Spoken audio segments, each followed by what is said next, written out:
जय हिंद साथियों। Online career platform में आप सभी को स्वागत है।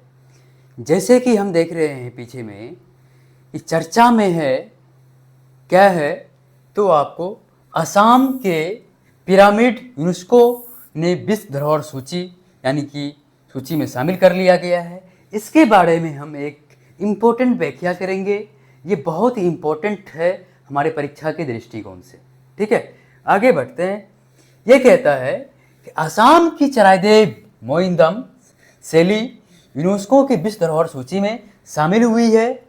ठीक है, ये कहता है असम की चराइदेव मोहिंदम शैली यूनेस्को के विश्व धरोहर सूची में शामिल किया गया है। यही है आपको चराइदेव, ठीक है, मोहिंदम, इसी को शामिल किया गया है। ठीक है, इसके बारे में हम विश्लेषणात्मक चर्चा करेंगे। आगे बढ़ते हैं। ये कहता है चर्चा में क्यों है, चर्चा में क्यों है, इसके बारे में चर्चा कर लेते हैं। पहले असम के अहोम राजवंश की 700 साल पुरानी अद्वितीय टीला दफनाने की प्रणाली चराइदेव मोइंदम्स को दिनांक 26 जुलाई 2024 को आधिकारिक तौर पर संयुक्त राष्ट्र शैक्षिक और वैज्ञानिक संस्कृति संगठन यूनेस्को के विश्व धरोहर सूची में शामिल कर लिया गया है। ठीक है, इसको कहता है कि 700 साल पुरानी जो ये टीला था, आपको इसको अहोम राजवंश के द्वारा इसको आपको 26 जुलाई 2024 को आधिकारिक तौर पर यूनेस्को सूची में शामिल कर लिया गया है। ठीक है, अगला पॉइंट कहता है यह इस प्रतिष्ठित सूची को शामिल होने वाले भारत के 43वें संपत्ति बन गया है। ठीक है, 43 संपत्ति बन गया है। अगला देख लेते हैं, पॉइंट देख लेते हैं। इसमें केंद्रीय मंत्री की घोषणा कहता है। इसमें आपको केंद्रीय मंत्री घोषणा के बारे में देख लेते हैं एक बार, क्या बोला है। केंद्रीय सांस्कृतिक एवं पर्यटन मंत्री गजेंद्र सिंह शेखावत ने इस बात को घोषणा करते हुए मीडिया को बताया है कि यह ऐतिहासिक मान्यता चराइदेव में अहोम राजवंश राजाओं की और द्वितीय 700 साल पुरानी टीले की अतिशिष्ट प्रणाली की और पूरी दुनिया का ध्यान आकर्षित करती है तथा असम और भारत की समृद्ध संस्कृति की विरासत को उजागर करती है। यानी कि गजेंद्र सिंह शेखावत कहता है कि आपको ऐतिहासिक मान्यता चराइदेव अहोम राजाओं के द्वारा अद्वितीय यानी 700 साल पुरानी टीले को अतिशिष्ट प्रणाली पूरी दुनिया को ध्यान आकर्षित करती है तथा असम और भारत के समृद्ध संस्कृति का विरासत को उजागर करती है। इसके बारे में इसने बताया है तो आपको केंद्रीय पर्यटन मंत्री आपको गजेंद्र सिंह शेखावत। अब देख लेते हैं,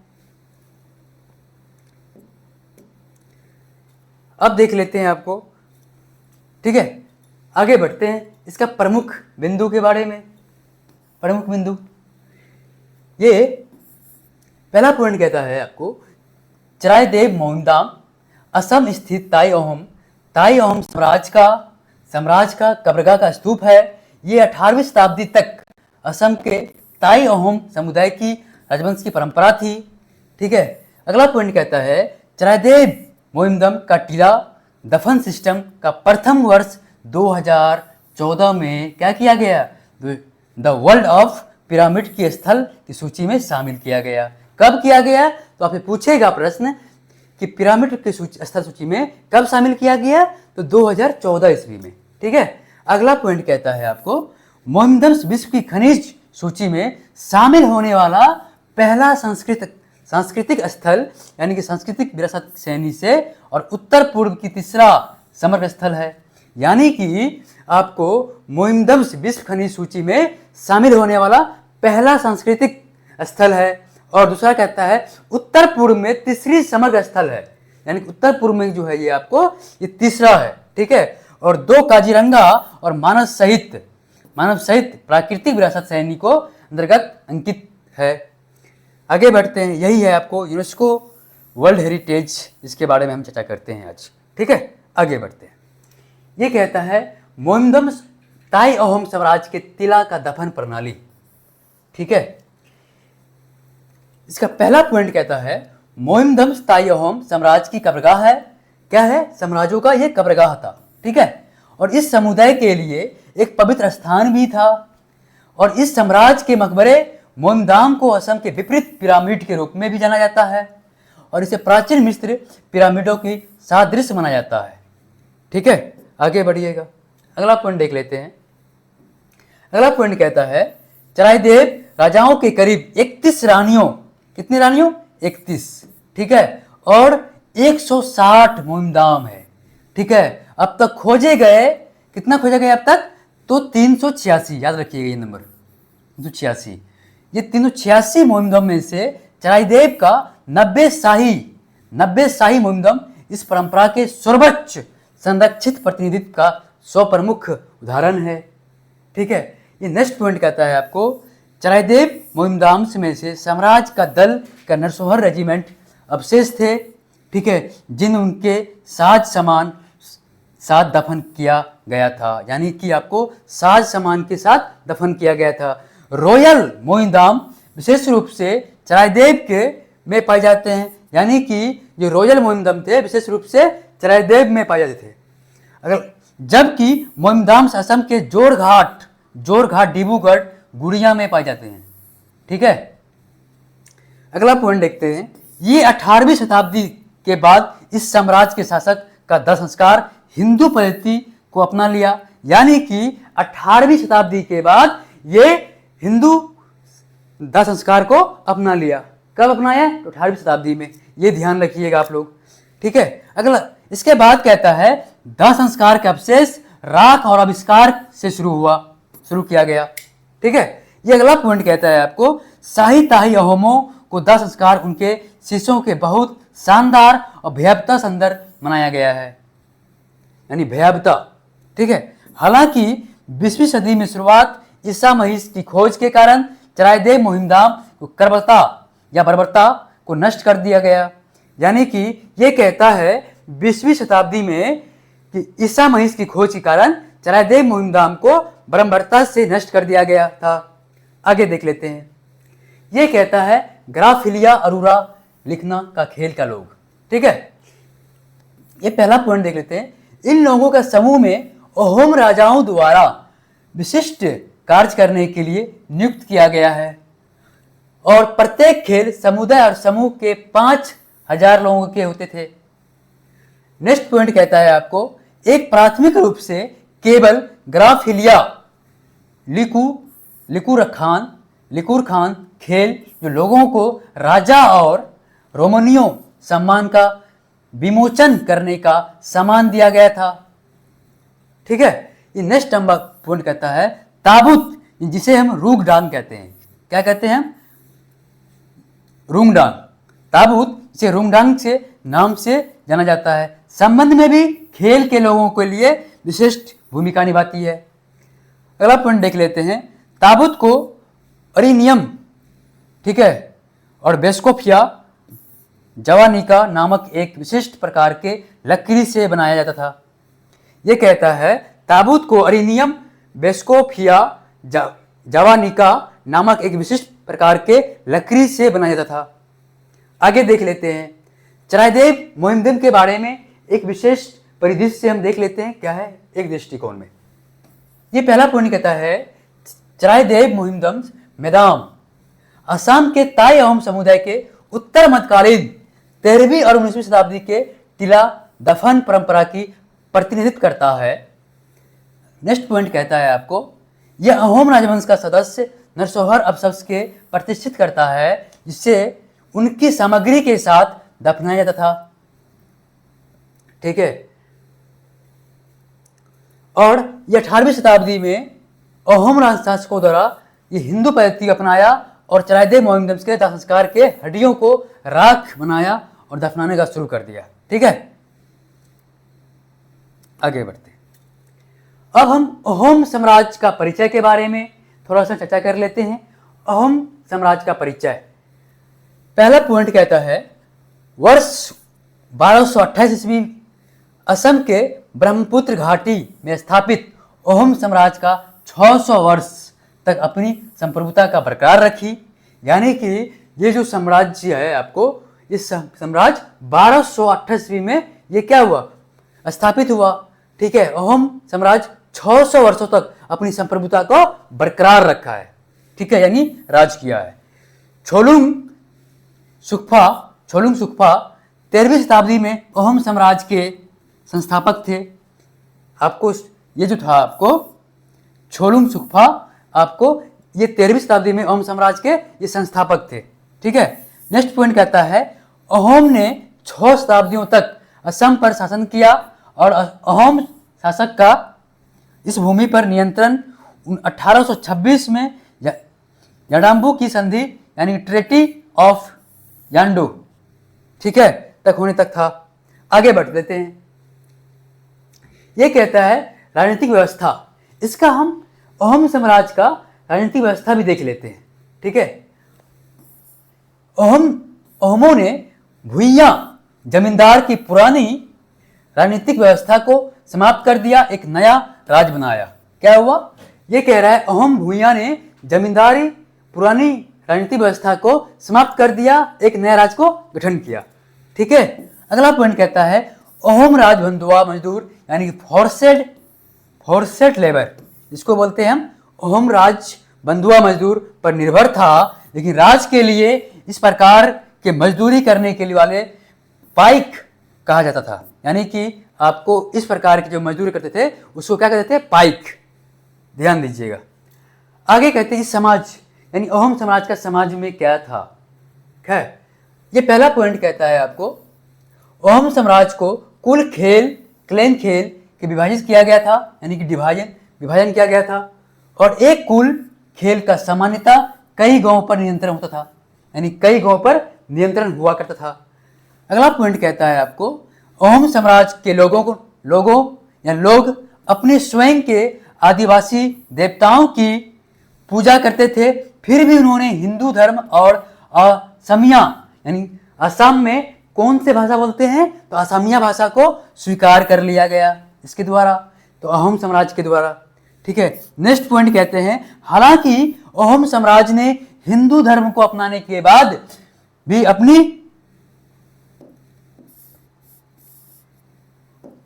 अपनी पारंपरिक मान्यता को पूरी तरह से नहीं छोड़ा। ठीक है, नेक्स्ट बढ़ते हैं आगे पॉइंट में। और इसका सैन्य रणनीति क्या था, अहोम साम्राज्य का सैन्य रणनीति क्या था, इसके बारे में थोड़ी सी विश्लेषणात्मक चर्चा करते हैं। ठीक है, पहला पॉइंट कहता है अहोम सेना की पूरी टुकड़ी में पैदल सेना, नौसेना, तोपखाने, हाथी, घुड़सवार सेना, जासूसी शामिल थे। क्या थे, अहोम सेना के पूरी टुकड़ी में आपको पैदल सेना था, नौसेना था, तोपखाने थे और हाथी, घुड़सवार सेना, जासूस शामिल थे। नेक्स्ट पॉइंट कहता है आपको युद्ध में इस्तेमाल किए जाने वाले मुख्य हथियार आपको तलवार, ठीक है, दूसरा हो गया भाला, तीसरा हो गया बंदूक, चौथा हो गया आपको तोप, पांचवा हो गया आपको धनुष और तीर हो गया छठा। ठीक है, ये सब सारे शामिल थे। नेक्स्ट पॉइंट कहता है अहोम सैनिक को गोरिल्ला युद्ध में विशेषता प्राप्त थी। उन्होंने ब्रह्मपुत्र नदी पर नाव पर पुल बनाने की तकनीकी सीखी थी, यानी कि अहोम सैनिक ने गोरिल्ला युद्ध में जो है विशेषतात्मक प्राप्त था। उन्होंने ब्रह्मपुत्र नदी पर नाव का पुल बनाने की तकनीकी सीखी थी। नेक्स्ट बढ़ते हैं आगे। ये कहता है लचित बोरफुकन। ठीक है, पहला पॉइंट कहता है 24 नवंबर 1662 को जन्मे बोरफुकन को 1671 ईस्वी में सरायघाट की लड़ाई उनके नेतृत्व के लिए जाना जाता है, जिसमें मुगल सेना असम पर कब्जा करने के पास प्रयास किया और विफल कर दिया गया। ठीक है, अगला पॉइंट कहता है आपको सरायघाट की लड़ाई 1671 ईस्वी में, ये याद रखिएगा। ठीक है, गुवाहाटी में ब्रह्मपुत्र के तट पर लड़ी गई थी। नेक्स्ट पॉइंट देख लेते हैं। इस लड़ाई के इसे एक नदी पर सबसे बड़ी नौसैनिक लड़ाई में से एक माना जाता है। इसके परिणाम स्वरूप मुगल पर अहोम की जीत हुई, यानी कि इसके परिणाम स्वरूप जो है मुगल पर अहोम की जीत हुई, अहोम समाज के लिए। ठीक है, उन्होंने महान नौसैनिक रणनीतियों से भारत की नौसेना मजबूत करने के लिए अंतर्देशीय जल परिवहन को पुनर्जीवित करने और इससे जुड़े बुनियादी ढांचे को निर्माण हेतु जाना जाता है। ठीक है, अगला पॉइंट देख लेते हैं। लचित बोरफुकन स्वर्ण पदक राष्ट्रीय रक्षा अकादमी सर्वश्रेष्ठ कैडेट को दिया गया है। ठीक है, आगे बढ़ते हैं। इस पदक की स्थापना 1999 ईस्वी में किया गया और रक्षा कर्मियों को बोरफुकन वीरता और बलिदान के अनुकरण हेतु प्रेरित था। ठीक है, आगे बढ़ते हैं। यह है जुलाई 2024 तक भारत में 43वें यूनेस्को विश्व धरोहर सूची में का स्थल। ठीक है, इसका कहता है आपको जुलाई 2024 तक भारत में यूनेस्को सूची में आपको जो है, जिनमें हाल ही में असम के अहोम राजवंश की टीला दफनाने की प्रणाली शामिल है। इसमें पवित्र स्थान जो है आपको कर्नाटक, बेलूर, हेलविड और सोमनाथपुरम का प्रसिद्ध मंदिर, ये थोड़ा सा कट गया है। ठीक है, वैज्ञानिक संस्कृति का गठन यूनेस्को की विश्व सूची में शामिल है। ठीक है, ये लगता है थोड़ा सा कट गया है। ठीक है,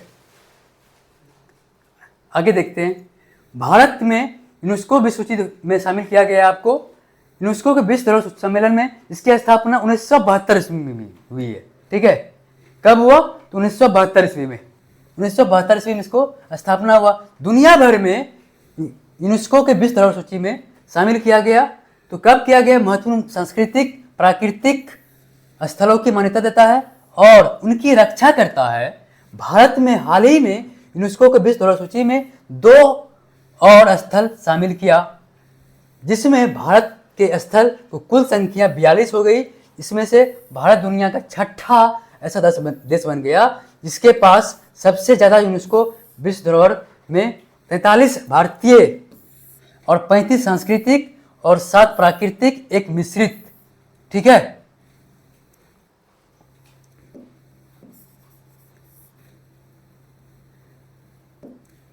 आगे देखते हैं। दूसरे शब्दों में यूनेस्को ने भारत में 43वें स्थान को उत्कृष्ट सार्वभौमिक मूल्य के रूप में मान्यता देती है और भविष्य की पीढ़ियों के लिए संरक्षण योग्य और इन स्थलों की प्राचीन मंदिर, किले, महल, गुफाएं, राष्ट्रीय उद्यान और वन्यजीव अभयारण्य शामिल है। ठीक है, आगे बढ़ते हैं।